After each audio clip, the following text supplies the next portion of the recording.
क्या आपकी भी तोंद बाहर निकली हुई है? आपको भी पेट में दर्द होता है? आपके दाएं कंधे में दर्द होता है? आपको मतली बहुत ज़्यादा रहती है और आपके घुटनों में पेन होता है या आपकी टांगों में दर्द होता है?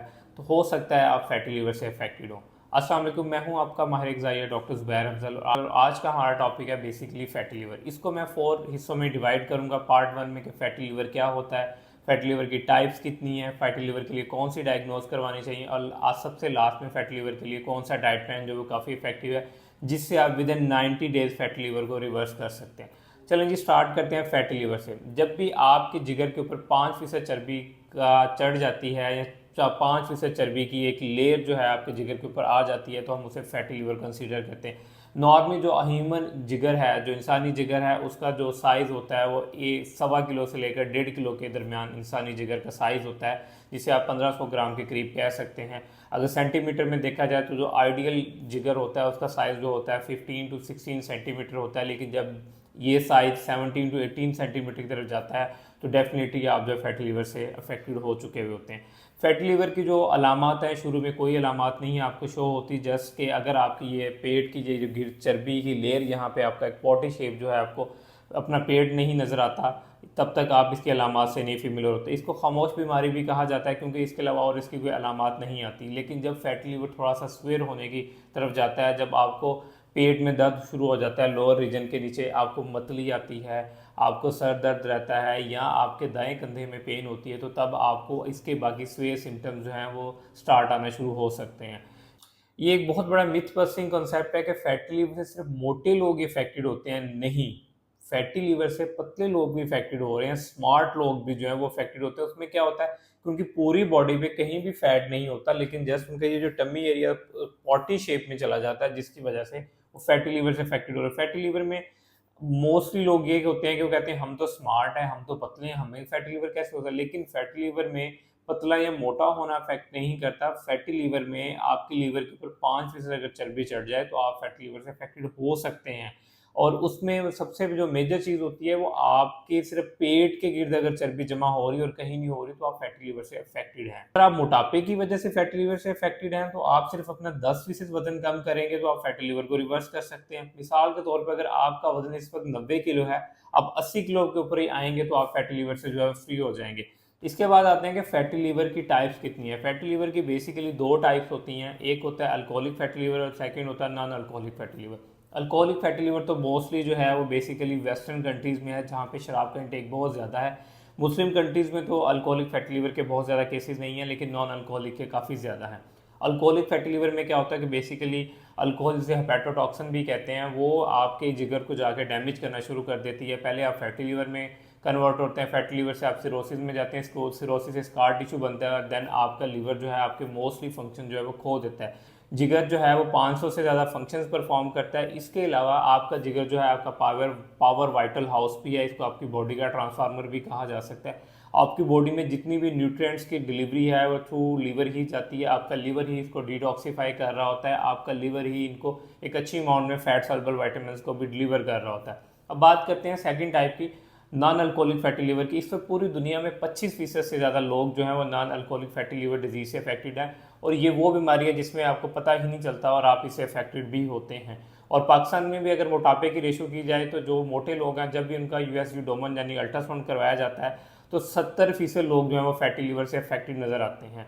अब हम फैटी लिवर को कैसे जो है वो बेसिकली डायग्नोज कर सकते हैं। तो फैटी लिवर में क्या होता है, अगर आप जनरल अपेयरेंस सिम्टम्स की बात की जाए तो आपके ये बेसिकली बेली पॉट नज़र आता है। और सेकंड इसमें यह है कि आप अपने लीवर फंक्शनिंग टेस्ट भी करवा सकते हैं, जिसमें एल होता है। एल लीवर फंक्शनिंग टेस्ट है जिसमें आपने दो मार्कर्स देखने होते हैं, एस और एच देखना होता है। अगर ये मार्कर्स आपके वैलिडेटेड हैं तो इसके बाद आप अपना अल्ट्रासाउंड के जरिए भी इसको कंफर्म कर सकते हैं। आपका रेडियोलॉजिस्ट इसके ऊपर आपका ओपिनियन दे देगा कि इधर आप फैटी लिवर से अफेक्टेड हैं या नहीं है। अब फैटी लिवर की डायग्नोज के बाद जो है सबसे पहले आपने ये एवेलुएट करना होता है कि फैटी लिवर हुआ किस वजह से, अल्कोहलिक है या नॉन अल्कोहलिक है। अगर तो शराब पीने की वजह से हो रहा है तो डेफिनेटली आपको अल्कोहल बंद करनी पड़ेगी। अगर नॉन अल्कोहलिक है तो इस मीन ये आपकी डाइट यानी आपकी खुराक की वजह से हुआ है। जब आप फैटी लिवर से अफेक्टेड होते हैं तो मैंने अगेन आपको क्लियर कर देता हूँ कि पहले आपका जिगर फैटी लिवर की तरफ जाता है, फिर सिरोसिस होती है, तो उसके बाद स्कार टिश्यू बनता है। स्कार टिश्यू के बाद आपका लीवर जो है 50 to 60% अपने फंक्शंस को खो देता है, वो काम नहीं करता, जिसकी वजह से आपके जिस्म से जहरीले मादे जो हैं वो नहीं निकलते। आपका जिगर जो है सबसे बड़ा डिटॉक्सिफिकेशन ऑर्गन है, आपकी बॉडी जितने भी जहरीले मादे हैं उनको फिल्टर आपका जिगर करता है। जब जहरीले मादे आपके जिगर से फिल्टर आउट नहीं होते तो फिर आपको बाकी सिम्टम भी फेस करना शुरू कर देते हैं।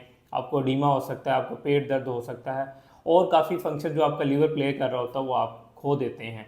अब फैटी लीवर में जो फंक्शंस आप सबसे ज़्यादा खोते हैं उनमें मेन फंक्शन बेसिकली जो मैं आपको बता देता हूँ ये है कि आपका लीवर ही है जो आपकी बॉडी में सबसे बड़ा बनने वाला स्ट्रेस हार्मोन कॉर्टिसोल है उसको न्यूट्रलाइज या बफर करता है। जब आपका लीवर ही काम नहीं कर रहा होगा तो आपकी स्ट्रेस और एंग्जाइटी बहुत ज़्यादा बढ़ जाएगी, आपका इंसोमिया बहुत बढ़ जाएगा, आपको नींद नहीं आएगी, आपको परेशानी और स्ट्रेस लेवल बहुत ज़्यादा बढ़ जाएंगे, क्योंकि आपका जो कॉर्टिसोल है उसको न्यूट्रलाइज करने के लिए आपका लीवर फंक्शन ही परफॉर्म नहीं कर सकेगा।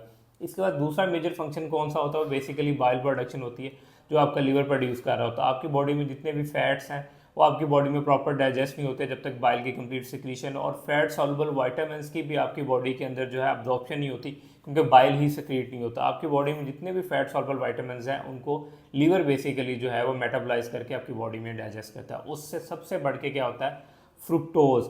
फ्रुक्टोज सिर्फ आपकी बॉडी में जो है वो लीवर ही जो है इसको मेटाबोलाइज कर सकता है, अदरवाइज नहीं है। और जितने भी आप फ्रूट्स खाते हैं या टेबल शुगर लेते हैं उसमें 50% फ्रुक्टोज होता है, 50% सुक्रोज होता है। अगर फ्रुक्टोज ही आपकी बॉडी में मेटाबोलाइज नहीं होगा तो उसका एंड रिजल्ट क्या होगा कि आप जितना भी आपका फ्रुक्टोज है आपकी बॉडी उसको बेसिकली क्या करेगी, चर्बी की शक्ल में आपकी बॉडी में ट्राइग्लिसराइड की फॉर्म में जमा करनी शुरू कर देगी, और कुछ टाइम के बाद आप देखेंगे कि फैटी लीवर के साथ साथ आपके ट्राइग्लिसराइड भी बढ़े हुए होंगे, इस वजह से कि जिगर के अंदर जो है वो मेल फंक्शनिंग होने की वजह से जो फैट सेल्स हैं वो भर चुके हुए होंगे और वही फैट दोबारा आपके ब्लड में आना शुरू हो जाएगा। तो ये बात हमेशा याद रखिएगा कि फैटी लीवर के साथ साथ आपकी लिपिड प्रोफाइल भी डिस्टर्ब होती है, क्योंकि आपकी बॉडी में फ्रुक्टोज को मेटाबोलाइज करने के लिए आपका लीवर प्रॉपर काम ही नहीं कर रहा होता, क्योंकि लीवर के अंदर ही एक बेसिकली एंजाइम होता है, इसे साइटोकाइनेज फ्रुक्टोज कहते हैं। वो बेसिकली फ्रुक्टोज को मेटाबोलाइज करता है, मेटाबोलाइज करने के बाद आपकी बॉडी में डिस्ट्रीब्यूट कर देता है, इन दी फॉर्म ऑफ ग्लूकोज भी आ सकता है, इन दी फॉर्म ऑफ न्यूट्रिशन भी वो आपकी बॉडी में डिस्ट्रीब्यूट कर देता है। तो फैटी लीवर जो है वो बेसिकली आपकी बॉडी में अच्छे खासे फंक्शंस को अफेक्टेड करता है। तो ये तो थी बेसिकली फैटी लीवर की डेफिनेशन, डायग्नोसिस और फैटी लीवर क्या होता है। अब फैटी लीवर के लिए कौन सी डाइट लेनी चाहिए कि आप 90 डेज़ के अंदर अपने फैटी लीवर को रिवर्स कर सकते हैं, तो इससे पहले मेरा चैनल एक बार लाइक शेयर सब्सक्राइब कर लें ताकि मैं इसको अब डाइट प्लान की तरफ आऊँ। फैटी लीवर होता किस वजह से, fatty liver basically high intake of sucrose, fructose, refined carbohydrates की वजह से होता है। जब आप चीनी से बनी हुई चीज़ें, बेकरी प्रोडक्ट्स और फ्रूट्स का इंटेक बहुत ज़्यादा करते हैं, आपका लाइफस्टाइल बहुत सेडेंटरी होता है, आपकी नींद बिल्कुल प्रॉपर नहीं होती, उसी वजह से फैटी लीवर होता है।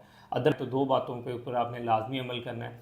आपने सबसे पहले अपने कार्बोहाइड्रेट्स, सिंपल कार्बोहाइड्रेट्स को लिमिटेड करना है, और उसके बाद आपने उसमें मॉडरेट अमाउंट में अपने प्रोटीन शामिल करना है और अच्छे और हेल्दी उसमें फैट्स को ऐड करना है। तो चलिए स्टार्ट करते हैं हम बेसिकली डाइट प्लान की तरफ जो आपको फैटी लीवर रिवर्स करने में हेल्प आउट करेगा। तो फैटी लीवर में सबसे पहले आप अपना सेडेंटरी लाइफस्टाइल छोड़ेंगे। सेडेंटरी लाइफस्टाइल में क्या आता है कि आप रात को 2 बजे सो रहे हैं और सुबह आप 10-11 बजे उठ रहे हैं, तो ये आपका सेडेंटरी लाइफस्टाइल है कि आप ऑलरेडी जो है बेसिकली कॉर्टिसोल को एलिवेटेड करके सो रहे हैं। जो कॉर्टिसोल है जब आप रात 11 बजे तक नहीं सोते तो बढ़ जाता है, जिसकी वजह से आपकी बॉडी में स्ट्रेस हार्मोन बढ़ने की वजह से आपकी बॉडी में वर्कलोड बढ़ जाता है, आपके लीवर को एक्स्ट्रा कॉर्टिसोल को बफर करना पड़ता है।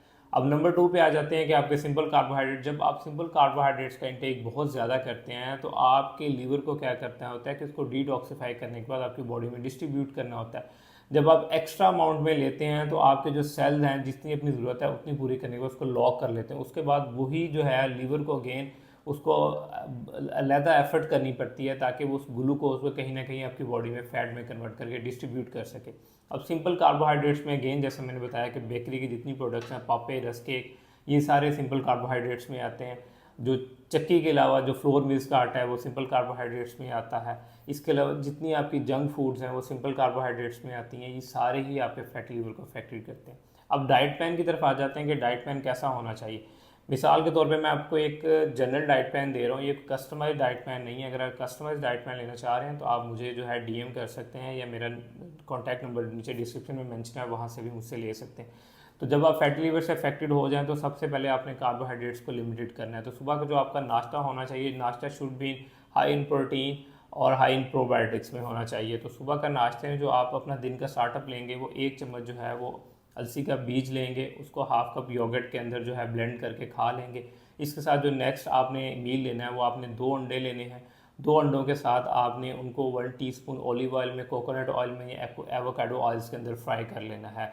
बेसिकली अंडे के अंदर जो है वो कोलिन होता है। कोलिन जो है वो बेसिकली आपके फैटी लीवर के लिए एक इंपॉर्टेंट न्यूट्रिएंट है जो फैटी लीवर को रिवर्स करने में हेल्प करता है। और उसके अलावा अंडों के अंदर लेसिथिन भी होता है जो आपकी बॉडी में जो अनहेल्दी फैट्स होते हैं उसको कम करने में हेल्प देता है। ये आपका बेसिकली ब्रेकफास्ट है। ब्रेकफास्ट में आपने प्रोबायोटिक्स भी ले लिए, उसके अंदर आपने फ्लैक्स सीड ऐड की। फ्लैक्स सीड के अंदर ओमेगा 3 फैटी एसिड होता है जो बेसिकली आपके ब्रेन को भी इन्फ्लेमेशन कम करने में हेल्प देता है, ओवरऑल आपकी बॉडी में इन्फ्लेमेशन भी कम करता है और आपको एक अच्छी अमाउंट में फाइबर और न्यूट्रिएंट्स भी देता है। इसके साथ आपने दही ले लिया, प्रोबायोटिक्स जो बेसिकली लो इन फैट होता है, लो इन कार्बोहाइड्रेट्स होता है, जो आपको प्रोबायोटिक्स भी देगा जिससे आपकी गट भी हील होगी। तो ये जो आपका नाश्ता है, इसके बाद आपके पास नेक्स्ट ऑप्शन बचता है स्नैक का। तो स्नैक आपका जो शुड बी है लो इन कार्बोहाइड्रेट्स होना चाहिए। तो स्नैक में आप क्या चीज़ ले सकते हैं, तो स्नैक में आप सिनेमन जिंजर टी लें, 10 आलमंड्स लें। सिनेमन जिंजर टी की 0 कैलोरीज होंगी। उसके साथ आप जब 10 आलमंड लेंगे उसमें हेल्दी फैट्स और लो कार्बोहाइड्रेट्स आपको मिलेंगे। इसके बाद आपका दोपहर का बेसिकली सैलेड और दोपहर का खाना आ जाता है। तो दोपहर के खाने का स्टार्ट अपने सैलेड से करना है। सैलेड आपका 150 से 200 ग्राम आपका सैलेड के अमाउंट होना चाहिए। सैलेड में आपने कोशिश करनी है कि आप उसमें फ्रेश ऑलिव्स लाजमी ऐड करें। फ्रेश ऑलिव्स के साथ ब्रोकली, कैबिज, कुकम्बर, टमाटोज और बेल पेपर्स। और आपका सैलेड जो है वो फ्लश ग्रीन सैलेड होना चाहिए जिसमें मल्टी कलर्स के जो है आपकी फ्रेश वेजिटेबल्स होनी चाहिए। इसमें आप 1 टीस्पून ऑलिव ऑयल भी स्प्रिंकल कर सकते हैं और साथ 1 लेमन भी स्क्वीज कर सकते हैं। विटामिन सी बॉडी में इन्फ्लेमेशन और हाई इन एंटीऑक्सीडेंट होने की वजह से आपकी इन्फ्लेमेशन को कम करेगा। और इसके साथ साथ ऑलिव ऑयल जो है वो बेसिकली वो भी एंटीऑक्सीडेंट प्रॉपर्टीज़ होने की वजह से आपके लीवर को रिवर्स फैटी लीवर को रिवर्स करने में हेल्प करेगा। इसके साथ आ जाते हैं आपका मील। आपका मील क्या होना चाहिए, लो in carbohydrates. Low in carbohydrates में जो चीज़ आप ले सकते हैं वो गंदम या जौ की रोटी ले सकते हैं। अगर आप गंदम की रोटी लेंगे तो आप उसमें 50% जो है फाइबर यानी चोकर ऐड करेंगे, 50% आटा ऐड करेंगे। अगर आप जौ की रोटी लेते हैं तो आप 60 ग्राम जौ की रोटी ले सकते हैं, लो ग्लाइसेमिक इंडेक्स होती है। इसके साथ जो चीज़ आपने ऐड करनी है वो आपने कोई भी बीन्स फैमिली ऐड करनी है। बीन फैमिली में आप लोबिया ले सकते हैं, चने ले सकते हैं, दालें ले सकते हैं। ये आपका एक बेसिकली एक प्लेट जो है वो खाने की इसके साथ शामिल होनी चाहिए। अब आ जाते हैं इवनिंग में। तो इवनिंग स्नैक जो आप ले सकते हैं बस 2 अंडों की सफ़ेदी ले लें या 1 अंडा ले लें, तो ये आपका एक यहाँ से स्नैक कंप्लीट हो जाएगा। चाय और कैफ़ीन को अवॉइड करें। अगर आपने इसकी जगह लेना भी तो ब्लैक कॉफ़ी लें। ब्लैक कॉफ़ी फैटी लीवर को रिवर्स करने में हेल्प करती है। इसके साथ अब आ जाते हैं रात के खाने के। रात का खाना जो है वो अगेन आपका ग्रिल पीस ऑफ चिकन होना चाहिए, उसका सैलेड की अमाउंट होनी चाहिए, अगेन फिर हाफ रोटी होनी चाहिए। हाँ, अगर आप इसमें रिप्लेसमेंट में चाहें तो आप रेड मीट भी ऐड कर सकते हैं। Red meat preferably more beneficial है, लेकिन मैंने मोस्टली बहुत से डॉक्टर्स को देखा है जो सिर्फ फैटी लीवर या जितनी भी आपकी वायरल हेपेटाइटिस डिजीज़ होती हैं उसमें आपका प्रोटीन जो है लिमिटेड कर देते हैं। लेकिन फैटी लीवर में या लीवर जो है स्कारिंग में प्रोटीन आपकी बॉडी का मेजर पार्ट होता है, क्योंकि प्रोटीन ही आपकी लीवर को जाके आगे रिपेयर कर रहा होता है। तो आप इसमें रेड मीट को प्रेफर अगर 3 डेज़ इन अ वीक करते हैं तो वो आपके लिए बहुत बेनिफिशियल है। चिकन, फिश और रेड मीट ये तीनों की जो भी आपने क्वांटिटी लेनी है 150 ग्राम लेनी है, इसको स्टीम या ग्रिल लेना है और इसके साथ हाफ रोटी अगेन ले लें तो ये आपको हेल्प करेगा। और ये अराउंड अबाउट आपका 1000 से 1100 कैलोरीज का प्लान बनेगा जो फैटी लीवर को भी रिवर्स करेगा। अब आ जाते हैं कि इसके साथ सप्लीमेंट्स कौन से लिए जा सकते हैं। तो सप्लीमेंट्स में जो है इसमें कोलिन बहुत ज़्यादा हेल्प करता है फैटी लीवर को रिवर्स करने के लिए। मैग्नीशियम बहुत ज़्यादा हेल्प करता है और सबसे बढ़ के जो साइंटिफिकली प्रूव भी है जिसके ऊपर मैं ऑलरेडी वीडियो भी बना चुका हूँ, मिल्क थैसल। अगर आप मिल्क थैसल लेना चाह रहे हैं और इसकी क्वांटिटी कितनी लेना चाह रहे हैं तो वीडियो में ऑलरेडी यहाँ डिस्क्रिप्शन में मेंशन कर दूंगा, वहाँ से भी हेल्प ले सकते हैं। तो ये था ओवरऑल बेसिकली फैटी लीवर को कैसे रिवर्स कर सकते हैं। अगर आप मुझसे कस्टमाइज डाइट प्लान लेना चाह रहे हैं तो आप मुझे DM कर सकते हैं या मेरे कॉन्टैक्ट नंबर डिस्क्रिप्शन में मेंशन है, आप मुझे मैसेज कर सकते हैं। बाकी मोर इन्फॉर्मेटिव वीडियोस के लिए मेरा चैनल लाइक शेयर सब्सक्राइब करते रहा करें और मुझे अपनी कमेंट सेक्शन में सजेशन भी दिया करें। Thank you so much.